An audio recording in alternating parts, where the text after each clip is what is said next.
Hello friends, मैं हूं मिथिलेश कुमार और आपका स्वागत करता हूं उदित एकेडमी के यूट्यूब चैनल पे। तो आज के इस वीडियो में मैं आपको बायोलॉजी के मॉडल पेपर 3 का पार्ट ए करवाने वाला हूं, ठीक है।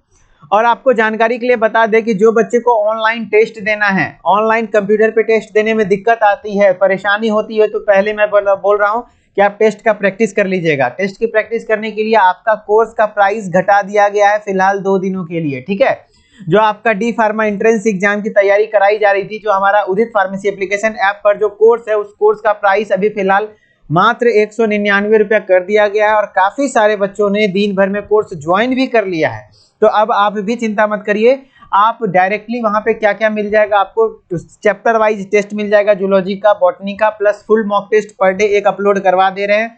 फुल मॉक टेस्ट भी आप दे दीजिए, बिल्कुल वैसा ही वहां पे टेस्ट अवेलेबल है जैसा आपको एग्जाम में ऑनलाइन देने को मिलेगा, वैसा टेस्ट आपको ऐप पर हमारा मिल जाएगा, एकदम ऑनलाइन टेस्ट, ठीक है। जिससे कि आपका हैबिट बन जाए टेस्ट देने का। प्लस जितने भी टेस्ट में क्वेश्चंस हैं सारे का पीडीएफ मिल जाएगा, सारे का वीडियो सॉल्यूशन मिल जाएगा, ठीक है। तो ये सारी फीचर्स के साथ मात्र 199 रुपए में आपको उदित फार्मेसी के एप्लीकेशन ऐप पे मिल जाएगा। तो आप उसको विजिट कर लीजिए, टेस्ट देना जरूरी है। और चलिए हम लोग स्टार्ट करते हैं क्वेश्चन के आज के सीरीज को। तो पहला क्वेश्चन है आपका, माइटोकॉन्ड्रिया को देखने के लिए किया जाने वाला अभिरंजक कौन सा है, प्रयोग किए जाने वाला कौन सा अभिरंजक है। तो आपको पता होगा कि कोशिका तो एक अपने से सूक्ष्म है। अब कोशिका के अंदर भी माइटोकॉन्ड्रिया को देखने के लिए, माइक्रोस्कोप से भी देखने के लिए उसको स्ट्रेन करना पड़ता है, अभिरंजित करना पड़ता है, कलर करना पड़ता है। तो उसके लिए अलग अलग केमिकल्स होते हैं, जैसे कि फास्ट ग्रीन हो गया, सेफ्रानिन हो गया, एसिटोकोमान हो गया, या फिर जेनस ग्रीन। यहाँ पे चेनस नहीं होता है, जेनस होता है, ठीक है, जेनस ग्रीन। तो आप ये हमें बताइए, जेनस ग्रीन होता है, ठीक है। तो आप हमें ये बताइए कि कौन सा यहाँ पे आंसर सही होगा। तो आंसर नंबर डी हो जाएगा, जेनस ग्रीन का इस्तेमाल किया जाता है, ठीक है। नेक्स्ट क्वेश्चन है आपका, डिक्टियोजोम है। डिक्टियोजोम क्या है? तो प्लांट सेल में जो आपका गोल्जी बॉडी पाया जाता है, किसमें? प्लांट सेल में यदि आपका गोल्जी बॉडी पाया जाता है, क्या बोल रहा हूँ, गोल्जी बॉडी पाया जाता है, तो उसी गोल्जी बॉडी को हम लोग क्या कह देते हैं? डिक्टियोजोम्स कह देते हैं। क्या कहते हैं? डिक्टियोजोम्स कह देते हैं, ठीक है। तो प्लांट सेल में जो गोल्जी बॉडी पाई जाती है, गोल्जी का, उसी को हम लोग डिक्टियोजोम कह देते हैं। तो राइबोसोम का कोई एक वर्ग नहीं, ऐसा नहीं होगा। कशाभिक के संलग्न, ऐसा भी कुछ नहीं। श्वसन कनिका नहीं, गोल्जी का, यस, गोल्जी का ही हो जाएगा, ठीक है। नेक्स्ट क्वेश्चन है आपका, आवृत बीजी का भ्रूणपोष बना होता है। भ्रूणपोष कहने का मतलब क्या हुआ? Embryo sac. क्या? Embryo sac.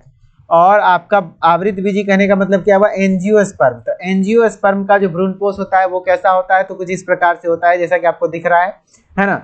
इसमें कितने सेल होते हैं, कितने न्यूक्लियस होता है, वो गिनना पड़ता है। तो सबसे पहले आपको क्या याद रखना है कि ये एक सेल, ये हो गया, 2 सेल, 3 सेल ऊपर है, ये देखिए 1 2 3 सेल नीचे है, और ये पूरा एक बड़ा सा सेल है ना, सेंट्रल सेल जिसको कहते हैं। तो टोटल मिला के 3 ऊपर 3 नीचे, बीच में 1, तो 7 सेल हो गया। प्लस न्यूक्लियस कितना है? तो 1 2 3 4 5, बीच में 2 है, 6 7 8, तो टोटल 8 न्यूक्लियस है, याद रखिएगा। क्योंकि एक सेल में जो बीच वाला सेल है इसमें डबल न्यूक्लियस होते हैं, इसीलिए पोलर न्यूक्लियस कहते हैं, है ना, पोलर न्यूक्लियाई कहते हैं।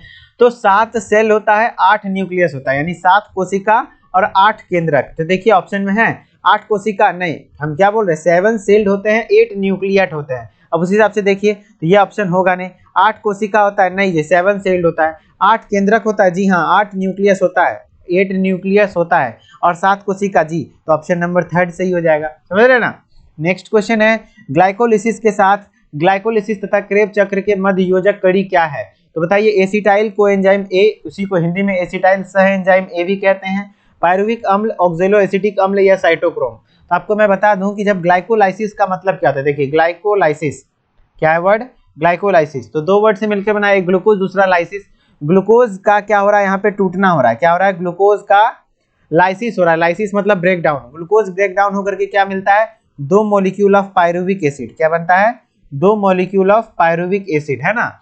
2 मॉलिक्यूल ऑफ पायरुविक एसिड का फॉर्मेशन होता है ग्लाइकोलिसिस के दौरान। एक ग्लूकोज के मॉलिक्यूल से टूटने से 2 मॉलिक्यूल ऑफ पायरुविक एसिड बनता है। अब ये पायरुविक एसिड जब ऑक्सीजन के प्रेजेंस में रिएक्ट करता है तो क्या बना लेता है? एसिटाइल कोएंजाइम ए, ठीक है। और ये फिर किस में एंटर कर जाता है? क्रेब साइकिल में। किस में एंटर कर जाता है? क्रेब साइकिल में, ठीक है। तो एसिटाइल कोएंजाइम ए में क्या कहते हैं, बदल के फिर ये कोएंजाइम में, ये क्रेब साइकिल में चला जाता है। तो ये जो एसिटाइल कोएंजाइम ए है, यही आपका दोनों ग्लाइकोलिसिस और क्रेब साइकिल के बीच का मध्य योजक कड़ी कहलाता है। ठीक है, तो यही है आपका एसिटाइल सह एंजाइम ए। क्या? एसिटाइल सह एंजाइम ए। ठीक है, नेक्स्ट है क्लोरेलिन नामक प्रतिजैविक प्राप्त किया जाता है। तो क्लोरेलिन नामक एंटीबायोटिक किससे होगा? क्लोरेला से, एनाबिना से, कारा से, नॉस्टक से। तो नाम से तो चल रहा होगा क्लोरेलिन नामक एंटीबायोटिक की बात हो रहा है, तो क्लोरेला से। किससे? क्लोरेला से। ठीक है, चलिए नेक्स्ट है आपका एक आवृत बीजी में 600 पराग कणों को उत्पन्न करने के लिए कितने अर्धसूत्री विभाजन होंगे? तो आप हमें ये बताइए कि 600 परागकण को उत्पन्न करने के लिए कितने अर्धसूत्री विभाजन होगा? तो जब पोलन मदर सेल की, आपको पता होगा पोलन मदर सेल किसकी बात कर रहे हैं? पोलन मदर सेल परागकण मातृ कोशिकाएं जिसको हम लोग कहते हैं पोलन, जिससे कि पोलन ग्रेन बनता है। तो ये क्या होता है? डिप्लॉयड होता है। लेकिन जो पोलन ग्रेन होता है, जो परागकण होता है, परागकण, चलिए इसको हिंदी में ही लिखते हैं, परागकण होता है वो हैप्लॉयड होता है। तो डिप्लॉयड से हैप्लॉयड के लिए कौन सा डिवीजन होता है? मियोसिस। क्या होता है? मियोसिस। मियोसिस मतलब क्या हुआ बच्चा? अर्धसूत्री विभाजन। और एक अर्धसूत्री विभाजन से एक कोशिका से कितने बनते हैं? 4 कोशिका बनते हैं। तो आप ये बताइए कि 4 बनाने के लिए कितना विभाजन का जरूरत पड़ रहा है? एक विभाजन का। तो 600 बनाने के लिए कितना विभाजन का जरूरत पड़ेगा? तो 600/4 कर देंगे। तो 600/4 कर देंगे तो कितना हो जाएगा? 150। तो देख लिए एक बार में 4 बन रहा था, तो 150 बार में 600 को बन जाएगा। तो आंसर क्या हो जाएगा? 150, है ना? आंसर क्या हो जाएगा? 150। ओके, नेक्स्ट हो जाएगा आपका आंसर हो जाएगा, अच्छे से टिक कर दीजिए, 150। नेक्स्ट हो जाएगा क्वेश्चन, मानव जनसंख्या में वृद्धि का ग्राफ है। बताइए मानव जनसंख्या में जो वृद्धि का ग्राफ होता है, यदि पॉपुलेशन साइज का टाइम के साथ देखिएगा तो ग्राफ कुछ इस प्रकार से बनता है, सिग्मॉइड आकार का ग्राफ बनता है। ठीक है, एस आकार का ग्राफ एक्चुअली बनता है, प्रॉपर एस नहीं होता है, कुछ इस प्रकार से आपका ग्राफ फॉर्मेशन होता है। ठीक है, तो आपका आंसर क्या हो जाएगा? एस आकार। ठीक है, नेक्स्ट क्वेश्चन है, मृदा में उपस्थित अपघटित कार्बनिक पदार्थ सामान्यतः कहलाते हैं। तो मृदा में यानी कि सॉइल में जो अपघटित है, डिकम्पोज्ड ऑर्गेनिक मैटर, वो कहलाता है क्या?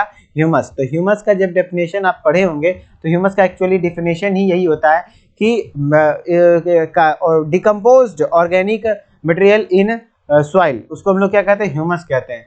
ठीक है, नेक्स्ट है आपका अम्ल वर्षा वातावरण में किसकी सांद्रता की अधिकता के कारण होती है? तो अम्लीय वर्षा वातावरण में किसकी सांद्रता के कारण होती है? कौन सा ज्यादा हो जाता है? तो कौन सा ज्यादा होता है? तो अम्ल वर्षा का कॉन्सेप्ट आपको कई बार समझा चुके होंगे कि एसिड रेन क्या होता है, जब वातावरण में NO2 गैस और SO2 गैस का वातावरण में मात्रा बहुत ज्यादा बढ़ जाता है। ठीक है, कौन कौन सा गैस? NO2 गैस और SO2 गैस। तो वातावरण में तो पहले से वाटर ड्रॉपलेट्स प्रेजेंट है, क्योंकि इवेपोरेशन ऑलवेज होते रहता है, वाष्पन, जिस वजह से पानी का मॉलिक्यूल ऊपर में प्रेजेंट है ही। अब NO2 रिएक्ट कर जाता है पानी से तो HNO3 बना लेता है जो कि नाइट्रिक एसिड है, और SO2 जब वाटर से रिएक्ट कर लेता है तो सल्फ्यूरिक एसिड बना लेता है। अब यही दोनों एसिड जब रेन के थ्रू नीचे गिरता है तो एसिड रेन कहलाता है। तो क्या पूछ रहा है? कौन से गैस का वातावरण में सांद्रता बढ़ जाता है? किसका सांद्रता बढ़ गया? देखिए तो NO2 और SO2 गैस का, है ना? तो आंसर क्या हो जाएगा? SO2 और Na2, पहला ऑप्शन ही है ना? नेक्स्ट क्वेश्चन है आपका क्या, बेंथम एवं हुकर द्वारा दी गई वर्गीकरण की पद्धति किस पुस्तक में प्रकाशित है? तो बेंथम एवं हुकर के द्वारा जो दिया गया था नेचुरल सिस्टम ऑफ क्लासिफिकेशन, वो किस पुस्तक में आपका प्रकाशित की गई है? तो वो आपका जेनेरा प्लांटेरम में किया गया है। किसमें किया गया बच्चा? जेनेरा प्लांटेरम में किया गया है। ठीक है, नेक्स्ट है, यदि एक डीएनए में ग्वानिन की मात्रा 20% है तो उसमें साइटोसिन की मात्रा कितनी होगी? तो आपको इसके पीछे कॉन्सेप्ट समझना पड़ेगा कि एक डीएनए में एडेनिन किससे बाइंड करता है? तो थायमिन से, और ग्वानिन किससे बाइंड करता है? तो साइटोसिन से। एडेनिन थायमिन के बीच कितने हाइड्रोजन बंध होते हैं? तो 2, और ग्वानिन साइटोसिन के बीच कितने हाइड्रोजन बंधन होते हैं? तो 3। ठीक है, अब जितना एडेनिन, क्योंकि एडेनिन के बिना थायमिन नहीं है और थायमिन के बिना एडेनिन नहीं है, कहते हैं ना हम तुम्हारे बिना कुछ नहीं है, तुम हमारे बिना कुछ नहीं है। तो वही बात है, जितना एडेनिन होगा उतना थायमिन होगा, जितना ग्वानिन होगा उतना साइटोसिन होगा। तो एक टाइप का क्वेश्चन तो इसमें सिंपल सा बन जाता है टाइप 1 में कि यदि एडेनिन दे दिया 20% मान लीजिए, तो थायमिन कितना होगा? तो सेम टू सेम 20% ही हो जाएगा, क्योंकि जितना एडेनिन होता है थायमिन। वैसे ही क्वेश्चन अगर पूछ दिया ग्वानिन 20% है तो साइटोसिन कितना होगा? तो 20% सेम है, क्योंकि एडेनिन ग्वानिन आपस में बाइंड करता है। लेकिन अगर पूछ दे एडेनिन यदि 20% है तो साइटोसिन कितना होगा? तो साइटोसिन कितना होगा? तो कैसे निकालोगे? तो चूंकि एडेनिन 20% है तो जाहिर सी बात है कि थायमिन भी 20% होगा, और टोटल डीएनए में है कितना? 100%, है ना? तो जब एडेनिन 20% दिया हुआ है तो आपको मानना पड़ेगा कि थायमिन भी 20% होगा। तो टोटल मिला के 40% ये दोनों मिलके घेर लिया। अब जब 40% घेर लिया तो बचा कितना? 60%। तो 100 में से 40 घट जाएगा तो 60%। अब 60% में ही ना ग्वानिन और साइटोसिन होगा। अब ग्वानिन साइटोसिन जब भी होगा तो आधा आधा होगा, तो 60/2 कर देंगे तो 30% ग्वानिन हो जाएगा, 30% साइटोसिन हो जाएगा। तो इस तरीके से क्वेश्चन अलग अलग आ सकता है। तो यहाँ पे क्वेश्चन क्या है यदि गुआनिन की मात्रा 20% है तो साइटोसिन की क्या, तो गुआनिन दिया हुआ है और साइटोसिन पूछ रहा है, तो जी सी से बाइंड ही करता है, तो सिंपल हो गया, 20% ही आंसर हो जाएगा, है ना। यदि गुआनिन 20 है तो साइटोसिन 20 ही हो जाएगा, लेकिन गुआनिन यदि 20 है तो एडेनिन कितना होगा, तो आप सोचिए कि यदि गुआनिन 20 है तो गुआनिन यदि 20 है तो साइटोसिन भी 20 होगा, तो टोटल मिला के 40 इधरे हो गया, तो 100 में से 40 घट जाएगा तो 60 बचा हुआ है। अब 60 में से आधा क्या होगा, एडेनिन होगा, आधा थाइमिन होगा, तो 30% एडेनिन 30% थाइमिन, ठीक है, इस तरीके से आंसर होता है। नेक्स्ट है वायु शोषण में ग्लूकोज के एक अणु के पूर्ण ऑक्सीकरण के कितने एटीपी प्राप्त होते हैं, मतलब एक मॉलिक्यूल ऑफ ग्लूकोज को ब्रेक डाउन होने पर कितना एटीपी मिलता है, तो 1 ग्लूकोज मॉलिक्यूल पर 38 एटीपी मिलता है। कहीं कहीं ऑप्शन में या तो 38 एटीपी आंसर हो जाता है या तो 36 एटीपी, तो ऑप्शन में जो मिले उस हिसाब से काम करना है, ठीक है, या तो 36 एटीपी या तो 38 एटीपी, ठीक है।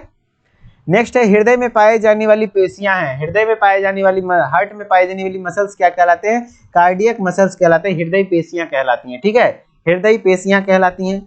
नेक्स्ट है पुंकेसर के तंतु का निकटस्थ सिरा किससे जुड़ा होता है, पुंकेसर के तंतु, पुंकेसर का तंतु मतलब समझ रहे हो ना, स्टामेन, है ना, स्टामेन, स्टामेन का 2 पार्ट होता है, एक फिलामेंट होता है, दूसरा एंथर होता है ना, तो फिलामेंट का जो निकटस्थ भाग है, निकटस्थ भाग ये वाला होता है और दूरस्थ भाग ये होता है, तो दूरस्थ भाग तो परागकोश से जुड़ जाता है यानी एंथर से, निकटस्थ भाग पुष्प दल से जुड़ा होता है, किससे, पुष्पासन या फिर पुष्प दल से, जिसको इंग्लिश में थैलस कहते हैं, आंसर हो जाएगा पुष्पासन या दल, ठीक है। नेक्स्ट है पादप में पत्तियों में CO2 स्थिरीकरण के दौरान मैलिक अम्ल का संश्लेषण कहाँ होता है, तो डायरेक्ट याद रख लीजिए, मैलिक अम्ल मेसोफिल सेल में बनता है, यानी पर्ण मध्योतक कोशिका में, किसमें, पर्ण मध्योतक कोशिका में आपका मैलिक अम्ल का फॉर्मेशन होता है। डीएनए अणु एवं हिस्टोन पर कुल आवेश होते हैं, तो डीएनए अणु एवं हिस्टोन पर कुल आने, तो डीएनए क्या होता है, निगेटिवली होता है, याद रखिएगा, और हिस्टोन प्रोटीन है ना, तो पॉजिटिवली होता है। कैसे याद रखेंगे, तो डीएनए चूंकि एन है तो निगेटिव हो गया, हिस्टोन चूंकि प्रोटीन है तो पॉ से प्रोटीन, पॉ से पॉजिटिव हो गया, तो माइनस प्लस दोनों होता है, तो ऋणात्मक भी हो गया धनात्मक भी हो गया, तो दोनों आंसर हो जाएगा। दोनों यहाँ नहीं होगा ऑप्शन में, दोनों धनात्मक दोनों ऋणात्मक, धनात्मक ऋणात्मक दोनों मिला के दोनों हो सकता है, ठीक है। नेक्स्ट है,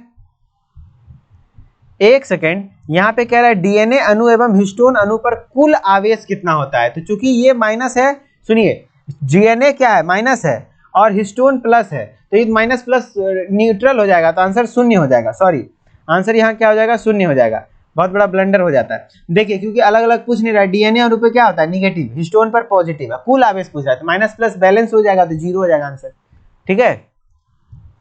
नेक्स्ट है निम्नलिखित में से किस जीवों में जैव विविधता की प्रचुर मात्रा मिलती है, तो उष्ण कटिबंधीय सदाबहार मानसूनी वन में आपको सबसे ज्यादा क्या मिलता है, उष्ण कटिबंधीय सदाबहार मानसूनी वन में आपको जैव विविधता का प्रचुर मात्रा देखने को मिलेगा, ठीक है। नेक्स्ट है ब्लू बेबी सिंड्रोम का कारण है, तो बताइए ब्लू बेबी सिंड्रोम का कारण क्या है, तो जो ब्लू बेबी सिंड्रोम होता है वो क्या होता है, शरीर में पीला नीला रंग हो जाता है और उसमें क्या होता है, हीमोग्लोबिन जो है किस में कन्वर्ट हो जाता है, मेटा हीमोग्लोबिन में कन्वर्ट हो जाता है, तो मीटा हीमोग्लोबिन के कारण होता है, ठीक है। नेक्स्ट है निम्नलिखित में से कौन सा विकल्प सुमेल है, प्याज बल्ब, तो यही तो सही है, हमने बताया है ना, ओनियन, ओनियन क्या होता है, बल्ब होता है, और पोटैटो क्या होता है, ट्यूबर होता है, और मॉडिफिकेशन का नाम है जिंजर, क्या होता है, राइजोम होता है, जिंजर राइजोम होता है ना, ये सब याद रहना चाहिए। स्त्री धानीधर किस में पाया जाता है, तो स्त्री धानीधर आपका मर्केंसिया में पाया जाता है, ठीक है, किस में पाया जाता है, मर्केंसिया में पाया जाता है। तो इस तरीके से आपका आज का क्लास भी खत्म हुआ, और आप टेस्ट सीरीज को यदि ज्वाइन करना चाहते हैं तो उदित फार्मेसी के एप्लीकेशन ऐप को विजिट कर लीजिए, जाइए प्ले स्टोर पे उदित फार्मेसी सर्च कीजिए, वहाँ स्टोर वाले सेक्शन में जाइए और उसके बाद आप अपने कोर्स को परचेज कर लीजिए और टेस्ट देना शुरू कीजिए, ठीक है। चलिए मिलते हैं नेक्स्ट वीडियो में, तब तक के लिए धन्यवाद, ओके बाय बाय।